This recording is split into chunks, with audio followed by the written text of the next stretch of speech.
আমরা ওকে আজ হাতে নাতে ধরেছি। শালাকে বলছি বিয়ে করতে আর ও বলছে বিয়ে করবো না। তাহলে এইসব জানার পরে এই মেয়েটিকে কে বিয়ে করবে? সেই 2 ঘন্টা আগে ফোন করেছি আর আপনি এখন আসছেন। আপনার এই গুণদার ছেলে কি করেছে জানেন? ওই অসহায় মেয়েটার সঙ্গে প্রেমের সম্পর্ক করি ওর জীবন নিয়ে ছিনিমিনি খেলেছে। আজ আমরা ওকে হাতে নাতে ধরেছি। ভাই আপনার ছেলেকে এই মেয়েটাকে বিয়ে করতে হবে, আর না হলে আপনার ছেলেকে আমরা থানায় দেবো। আমি জেলে যেতে রাজি আছি, তবু আমি ওকে বিয়ে করবো না। তুই করবি নি, তোর বাপ করবে। এই মেয়ে, তুমি কি একে বিয়ে করতে রাজি আছো?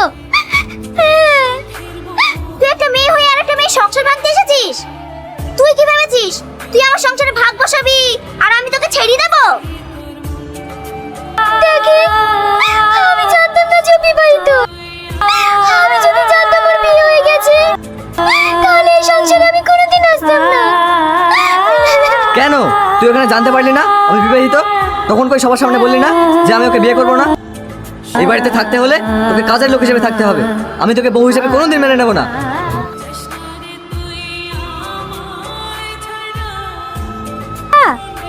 তোর স্বামী আগুন মৃত্যুর সাথে পাঞ্জা লড়ছে। মানে?